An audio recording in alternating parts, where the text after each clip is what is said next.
Direktur Utama Bank Rakyat Indonesia TBK Sunarso kembali menorehkan prestasi gemilang. Sunarso meraih penghargaan Best CEO of the Year untuk kategori Sustainable Development Goals Contribution pada malam puncak penganugerahan People of the Year 2020. Kabar baik datang dari Perbankan Tanah Air.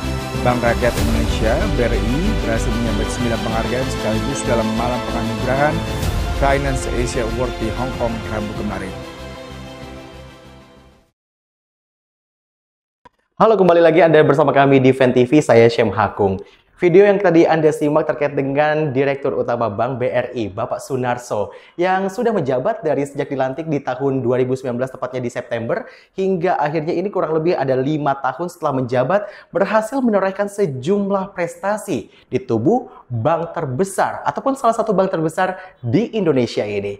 Bagaimana tidak, karena lantaran di tahun 2023 lalu, dirinya ini berhasil membuat Bank BRI menyabat 9 penghargaan dalam penghargaan yang diselenggarakan di mancanegara. Pada gelaran acara CEO Talk yang bertema Cracking the Transformation Secret, Direktur Utama Bank BRI Sunarso memaparkan bahwa saat ini kita sudah harus siap bertransformasi dan tidak boleh terbelenggu akan kenyamanan pada posisi saat ini. Hal itu disampaikan mengingat banyak orang yang membiasakan social culture dan akhirnya lupa diri, serta hal itu bisa membuat perusahaan merosot hingga mati. Inilah kira-kira siklus bagaimana perusahaan itu mengalami kemunduran dan mati. Jadi 5 tahapan perusahaan akan mati. Pertama adalah karena sukses. Karena sukses kemudian menimbulkan arogansi. Arogan yang pertama. Dan merasa sudah paling top, tidak akan ada yang bisa mengalahkan. Dan lebih bahaya lagi, kalau merasa tidak ada yang mengalahkan itu hanya perasaannya sendiri. Karena diukur sendiri. Dinilai sendiri. Tidak menggunakan ukuran-ukuran yang biasa digunakan juga untuk mengukur yang lain. Artinya kalau kompetisi, nggak usahlah ngikuti World Cup, cukup ikut antar RT aja gitu. Maka di antar RT itu paling jago dia gitu. Tapi begitu dibawa keluar, ya kedodoran gitu. Dan itulah kesuksesan yang makin memperburuk arogansi biasanya. Jadi arogan gitu, yang pertama. Yang kedua adalah greedy, ya, rakus, ingin ini, ingin itu. Tapi itu biasanya sih bukan hanya yang sukses. Yang belum sukses pun karena nggak jelas sebenarnya mau sukses lewat mana, maka terlalu banyak yang diincar gitu. Itu kalau di bank itu biasanya nasabah-nasabah yang masih belum jadi banget itu masih menengah-menengah gitu, mau bisnis ini, mau bisnis itu, mau bisnis itu gitu. Terus kemudian kalau diikuti, dikasih kredit sana, kasih kredit sini, kasih itu, macet semuanya. Itu biasanya seperti itu karena greedy, ya. Karena greedy. Dan kemudian berikutnya adalah pengingkaran, lupa diri, ya. Jadi perusahaan mulai tidak berkembang dan mengingkari adanya risiko dan bahaya. Oh, itu nggak masalah, dulu juga begini. Oh, itu nggak masalah, dulu juga begini. Nah, itu yang biasanya membuat perusahaan itu mengingkari diri dan lupa diri, ya.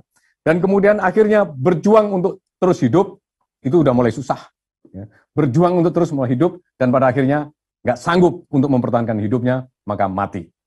Itu yang kita harus waspadai. Kegiatan yang diselenggarakan secara virtual Zoom itu pun semakin membuat partisipan bersemangat dengan pemaparan yang disampaikan. Lantaran Direktur Utama Bank BRI menyampaikan bahwa harus ada kemampuan diagnostik dalam memeriksa perusahaan tempat kita bekerja.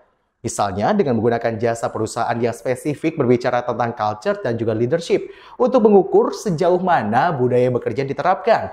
Sudah seperti apa penerapan yang dilakukan oleh perusahaan dalam mengukur kinerja para karyawannya sesuai ataukah belum? Hal-hal tersebut perlu dilakukan dengan menggandeng perusahaan ataupun organisasi yang spesifik yang berbicara terkait dengan leadership dan juga culture. Untuk selanjutnya dilakukan assessment hingga diberikan solusi konkret apa yang harus dilakukan perusahaan dan karyawan agar terciptanya budaya kerja yang lebih baik dan juga efisien. Selain itu, Direktur Utama Bank BRI Sunarso juga ini menjelaskan bahwa culture dan juga leadership menjadi 2 hal penting yang harus diterapkan di suatu perusahaan. Karena dirinya meyakini bahwa 2 hal tersebut adalah hal yang paling susah untuk dijiplak oleh kompetitor lainnya. Terutama kalau berbicara soal perbankan yang makin marak ada di Indonesia. Harus ada kemampuan kita untuk melakukan diagnostik memeriksa perusahaan kita. Gitu. Jadi pakai stetoskop gitu, terus ditempelkan ke dada gitu, tapi jangan dicolokin, dipasang di kupingnya sendiri gitu. Biasanya panggil dokter ahli, itu konsultan.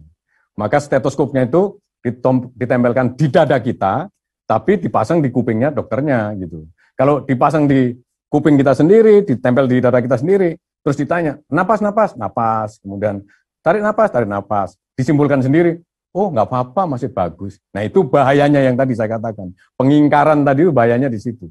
Maka pada saat diagnostik ini, usahakan menggunakan pihak yang memang benar-benar kompeten, dia punya data, punya referensi, dan lain-lain, supaya memeriksa kondisi perusahaan kita itu lebih objektif.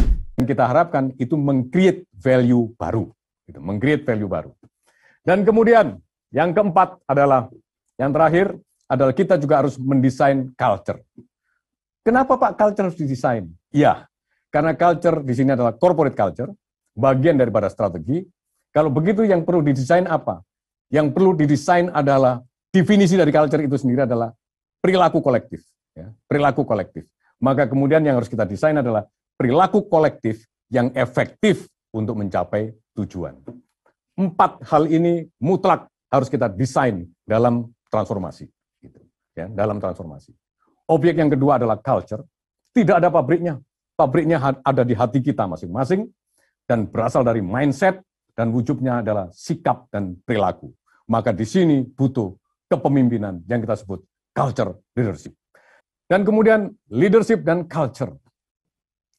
Ya. Jadi Bapak Ibu sekalian, corporate culture dan leadership adalah bagian daripada strategi. Dan kemudian tantangan membangun keunggulan daya saing jangka panjang. Dan penelitian menunjukkan bahwa leadership dan culture merupakan hal yang paling sulit ditiru oleh kompetitor. Dan ini survei yang dilakukan oleh Harvard Business School, ya, bahwa ternyata kalau kita bersaing menggunakan pricing strategi, itu dalam waktu kurang dari 60 hari, pesaing kita juga bisa menyamai kita, bahkan nyalip kita. Kalau kita pakai iklan yang ikonik, katakan, 1 tahun, kurang dari 1 tahun, orang lain bikin iklan yang lebih ikonik lagi. Dan kalau kita memperbaiki operasional kita, menuju ke operational excellence, itu ternyata kurang dari 3 tahun, orang juga sudah bisa nyalip kita. Dan ternyata yang paling sulit disalip adalah kalau kita melakukan pendekatan dengan leadership and culture strategy.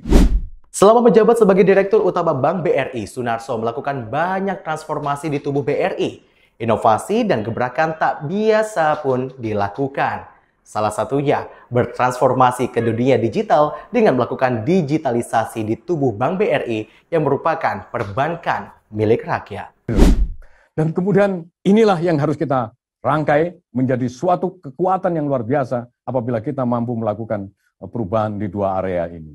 Dan saya kira memang tidak perlu kita menetapkan, oh apa yang objek yang harus ditransformasi? Oh kita harus fokus.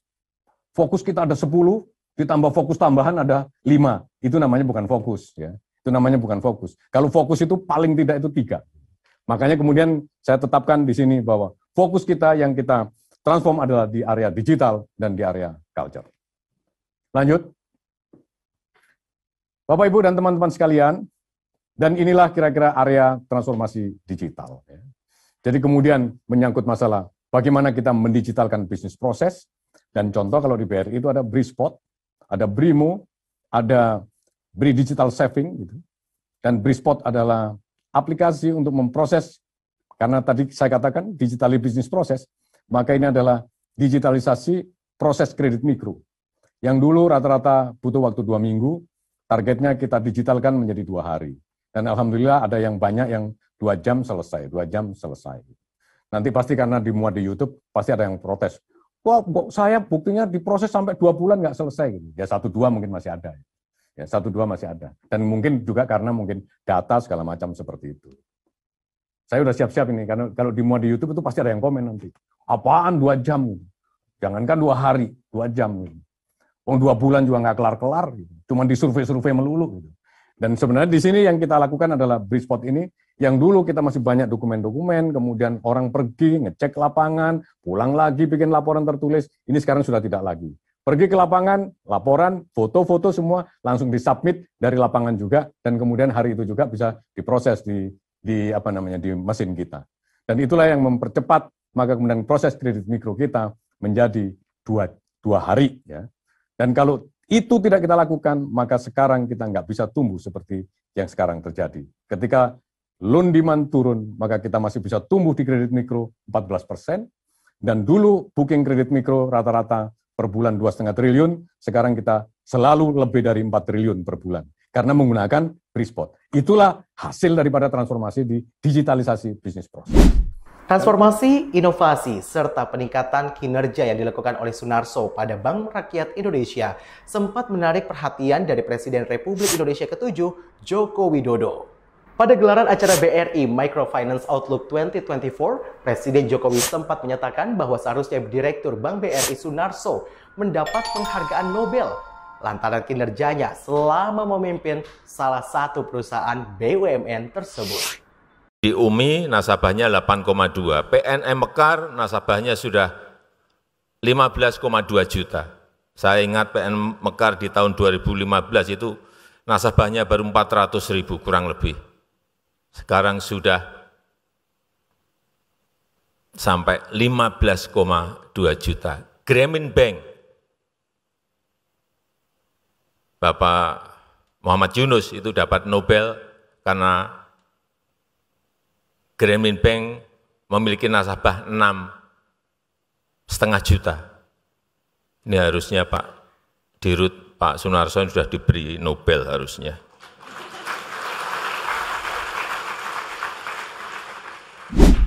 Melihat sepak terjang yang dilakukan oleh Direktur Utama Bank BRI Sunarso yang berhasil menciptakan inovasi dan juga transformasi di tubuh salah satu perbankan yang ada di Indonesia ini, membuat kita semakin melek kembali terkait dengan culture. Ternyata bukan hanya tarian-tarian saja, tapi culture adalah sebuah budaya, utamanya bagi suatu perusahaan yang penting dilakukan agar terciptanya suatu inovasi dan juga transformasi baru, dan juga leadership ataupun gaya kepemimpinan yang harus dilakukan dari setiap perusahaan ataupun individu yang ada di perusahaan agar semua berjalan dengan sesuai visi misi perusahaan. Bagaimana menurutmu? Sesuaikah dengan kantormu sekarang?